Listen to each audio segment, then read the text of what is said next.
Hello students, आप सभी का स्वागत है हमारे इस यूट्यूब चैनल पर। आज हम लोग बात करने वाले हैं कार्यपत्रिका 15 के बारे में। आज की तिथि क्या है? 10/9/2021। सामाजिक विज्ञान की राजनैतिक और सामाजिक जीवन कक्षा 8 की। यहाँ पर बच्चों आपको अपना नेम, यहाँ अपनी टीचर का नेम लिखना है।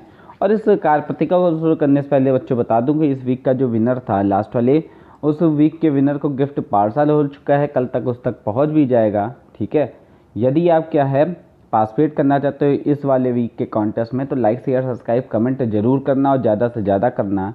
ठीक है, और जिससे हो क्या सके कि संडे को जो विनर अनाउंस होने वाला है उसमें आपके चांसेस क्या हो जाएं, ज़्यादा हो जाएं।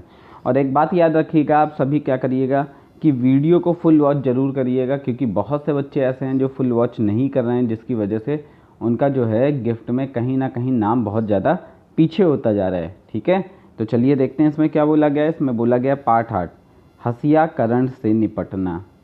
तो अनुसूचित जाति एवं अनुसूचित जनजाति के आधार की रक्षा, यानी कि अधिकारों की जो है बच्चों उनकी रक्षा कैसे की जाए, उसके बारे में क्या है आज हम लोग यहाँ बात करेंगे। ठीक है, हमारे देश में हसियाई समुदाय के लोग भेदभाव और शोषण से बचने के लिए सरकारी नीतियों के अलावा कई कानूनों भी बनाए गए हैं। यानी कि इनको भेदभाव से बचाने के लिए क्या है, सरकार ने नीतियां तो बनाई हैं, उसके साथ साथ कई कानून भी बना रखे हैं। ठीक है, और वो कानून क्या हैं जिसमें इस समूह के लोगों को अधिकारों की रक्षा का प्रबंधन किया गया है। इनमें से कुछ निम्न इस प्रकार हैं, यानी कि इनके अधिकारों की रक्षा का वर्णन किया गया है, जिसमें से कुछ नीचे आपको दिए गए हैं। जैसे अनुसूचित जाति यानी एससी और अनुसूचित जनजाति यानी एसटी के अत्याचारों का निवारण।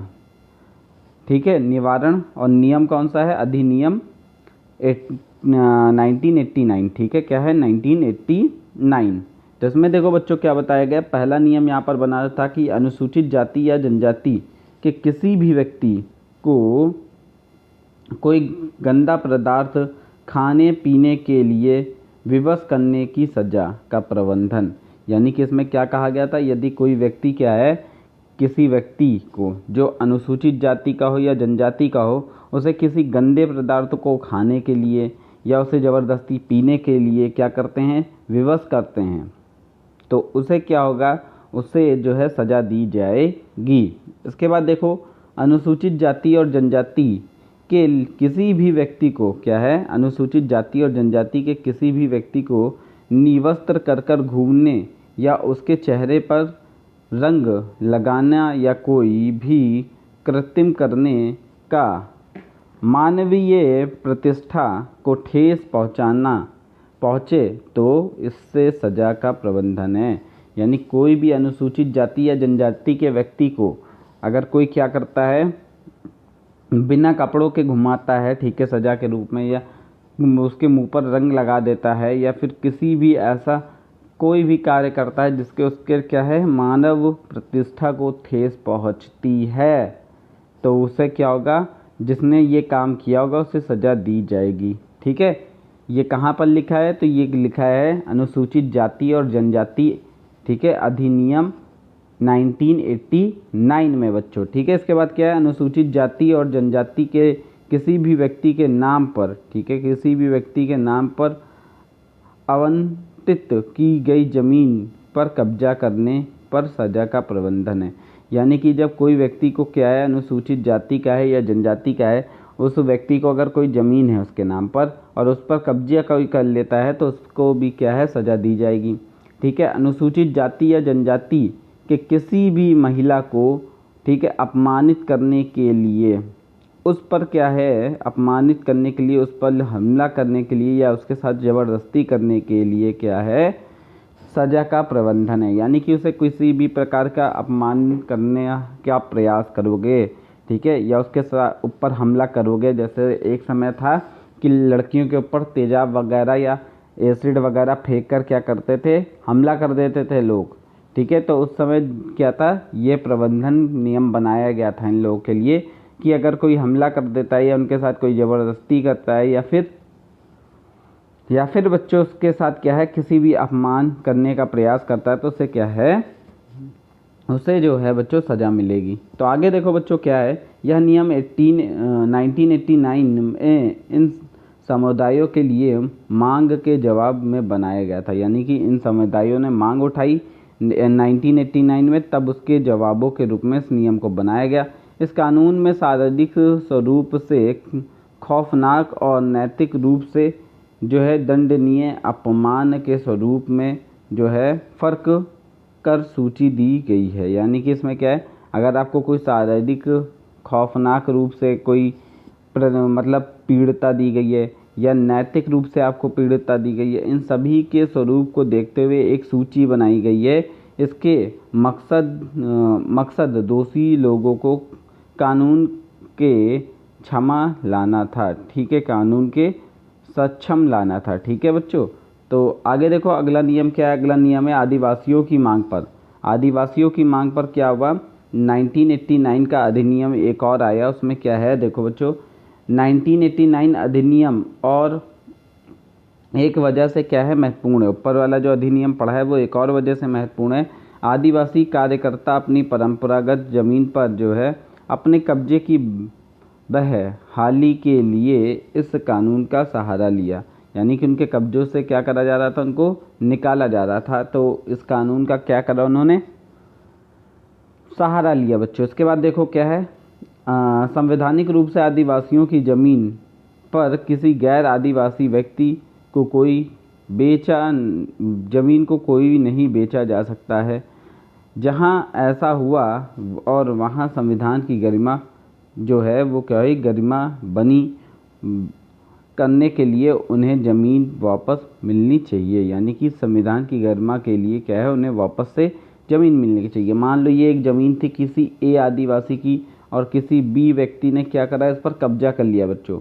तो ये ए आदिवासी कानून के आधार पर क्या करेगा, जाएगा जो जज के पास जाएगा, यानी कि आपका कोर्ट जाएगा और उस कोर्ट क्या करेगा, वो कोर्ट वापस से इस बी आदमी को यहाँ से हटाएगा और इस ए आदमी को क्या कर देगा बच्चों, वो ज़मीन दे देगा। कहने का मतलब यहाँ पर यह है, आदिवासी कार्यकर्ता सी के जानू का आरोप था कि आदिवासियों के संवैधानिक कानून का उल्लंघन करने वाले व्यक्ति में भिन्न भिन्न प्रदेशों की सरकारों भी पीछे नहीं है। वह सरकार ही जो लकड़ी व्यापार या पेपर मिल आदि के नाम पर गैर आदिवासी घुसपैठियों को क्या है, जाति जमीन का दोहन करने के लिए आदिवासियों के उनके परंपरागत जंगलों को उजाड़ने के छूट दी है। यानी कि इन्होंने क्या कहा, सी के जानू ने कहा कि आदिवासियों को जो है संवैधानिक रूप से जो कानून प्राप्त हुआ है उस कानून का उल्लंघन करने में कहीं ना कहीं जो है, जो राज्य सरकारें हैं वो भी, प्रदेशों की सरकार या राज्य सरकारें भी पीछे नहीं हट रही हैं। वो जो लकड़ी व्यापारी हैं या पेपर मिल व्यापारी हैं, उन लोगों को, यानी कि उन लोगों के नाम पर क्या है, गैर आदिवासियों को घुसपैठ करवा देती हैं, जिससे क्या होता है, उनकी ज़मीन जो है वो क्या है, उनका दहन हो रहा है। और उन्होंने कहा कि इसका परंपरागत जो है उजाड़न भी छूटा जा रहा है। तो इसके बाद क्या हुआ, इसके अलावा जंगलों की जो है आरक्षित या अभयारण्य घोषित करके भी लोगों को वहाँ से क्या है, बेदखल किया जा रहा है। ठीक है, यानी कि जंगलों में क्या था, आदिवासी जंगल में रहते थे। अब उस जंगल में अगर कब्जा करना है किसी को तो उससे क्या कर देते थे, आरक्षित या अभयारण्य घोषित कर देते थे, वहाँ से उन लोगों को बाहर निकाल देते थे। ठीक, सुश्री जानू का यह भी कहना था कि जब सरकार आदिवासियों से छीनी गई ज़मीन का औद्योगिक या अन्य परियोजनाओं के निर्माण के लिए बेहिसाब पैसा खर्च कर सकती है, तो इन वन स्थापियों को क्या है, पुनर्वास देने के लिए मामूली सा खर्च करना क्यों नहीं चाहती है। तो बच्चों हुआ क्या, जानू ने पूछा उस समय। ठीक है, उस समय इन्होंने क्या, आदिवासियों के लिए एक बहुत ही बड़ा, श्री जानू कौन थे, आदिवासियों की तरफ से एक ऐसे व्यक्ति थे जिन्होंने उनके अधिकारों के लिए बहुत सी मांगे जो है सरकार के सामने प्रस्तुत करी है। ठीक है, और उन्हीं ने क्या कहा, उन्होंने उस समय एक सवाल उठाया कि यदि सरकार क्या है यदि सरकार आदिवासियों को जंगल को छीनकर क्या है औद्योगिक या अन्य परियोजनाओं का निर्माण कर सकती है, उसमें बेहिसाब पैसा खर्चा कर सकती है, तो कुछ पैसा आदिवासियों को रहने के लिए ज़मीन क्यों नहीं दिलाने में कर सकती है, या उनको घर बनवा के क्यों नहीं दे सकती है। तो आगे देखो बच्चों क्या दिया गया है, आगे आपको दिया गया है कुछ प्रश्न, जैसे अनुसूचित जाति और जनजातियों अधिनियम 1989 बनाने की ज़रूरत क्यों पड़ी। ठीक है, तो चलिए मैं इसका उत्तर क्या करता हूँ बच्चों, आपको दिखाता हूँ। तो बच्चों इसका आंसर जो है आपको परी दिख जाएगा। ठीक है, इसका आंसर क्या हो जाएगा, यह कानून ठीक है 1989 के उन समुदायों की मांग के जवाब में बनाया गया था। ठीक है, इस कानून को जो है बच्चों शारीरिक रूप से खौफनाक और नैतिक रूप से क्या है जो है अपमान करने के स्वरूप में क्या है फ़र्क कर सूची दी गई है, और इसका मकसद क्या है, दोषियों को जो है दोषी लोगों को कानून के समक्ष लाना। यानी पूरा यहाँ से लेकर बच्चों आप क्या करोगे, लिखोगे और यहाँ तक पूरा इसे लिख डालोगे, ये आंसर नंबर क्या हो जाएगा, 1 हो जाएगा। ठीक है, चलो देखते हैं अगला प्रश्न क्या है। अगला प्रश्न है अनुसूचित जाति व अनुसूचित जनजातियों के अधिनियम 1989 के मुख्य बिंदु कौन कौन से थे। तो बच्चों इसका आंसर क्या है, ये भी आपको ऊपर मिल जाएगा। ठीक है, इसके जो मुख्य बिंदु थे वो क्या क्या थे। तो बच्चों इसमें आप क्या करोगे, इसमें आप एक पॉइंट ये लिख देना, ठीक है, और एक पॉइंट ये वाला लिख देना। ठीक है, यानी कि ये पूरा यहाँ से लेकर चालू करना। ठीक है, ये पूरा इतना, ठीक, यहाँ तक पूरा लिखोगे पहले पॉइंट नंबर 1 करके, ये आंसर नंबर 2 का पॉइंट क्या हो जाएगा, 1 हो जाएगा। और ये वाला क्या हो जाएगा, यहाँ से पूरा बच्चों पूरा का पूरा यहाँ नीचे तक लिख देना, ये आंसर नंबर 2 का क्या हो जाएगा बच्चों, पॉइंट 2 हो जाएगा। ठीक है, 2 पॉइंट लिखने, दोनों पॉइंट आप ये लिख देना। ठीक है, चलो आगे देखते हैं क्या दिया गया। आगे प्रश्न नंबर 3 देखो क्या बोला गया, आदिवासियों के स्थान कम क्यों होते जा रहे हैं। आदिवासी जो हैं उनके निवास स्थान जो हैं वो कम क्यों हो रहे हैं। तो इसका जो है उत्तर क्या होगा, तो बच्चों इसका आंसर लिख लो। ठीक है, आपका आंसर नंबर 3 क्या होगा, आदिवासियों के निवास स्थान कम इसलिए होते जा रहे हैं क्योंकि उन्हें जंगलों से बेदखल कर वहाँ पर कई परियोजनाएं चलाई जा रही हैं। ठीक है, इसे बच्चों क्या कर लोगे, आंसर नंबर 3 के रूप में आप लिख लोगे। चलो देखते हैं अगला प्रश्न क्या है। इसके बाद बच्चों क्या आपका अगला प्रश्न क्या है, 1989 के कानून के द्वारा आदिवासियों की मांग किस प्रकार पूरी हुई। ठीक है, 1989 कानून के द्वारा आदिवासियों की जो मांग है वो किस प्रकार पूरी हुई। तो इसका जो आंसर है आप लिखिएगा, ऊपर ही आपका दिया गया है। तो बच्चों आप इसमें लिखिएगा। ठीक है, यहाँ से लेकर चालू करिएगा पूरा लिखना, ठीक, और पूरा यहाँ तक क्या कर दीजिएगा, लिख दीजिएगा। ठीक है, और ये क्या हो जाएगा बच्चों, आपका आंसर नंबर 4 हो जाएगा। इसे पूरा का पूरा क्या कर दीजिएगा, आप नोट डाउन कर दीजिएगा। ठीक है, आगे देखते हैं क्या दिया गया है। तो आगे आपकी कार्यपत्रिका क्या होती है बच्चों, यहीं पर समाप्त होती है। आपको वीडियो कैसी लगी कमेंट कर बताना, वीडियो लाइक करना, चैनल सब्सक्राइब करना और ज़्यादा से ज़्यादा इस कॉन्टेस्ट में पार्टिसिपेट करना। धन्यवाद बच्चों।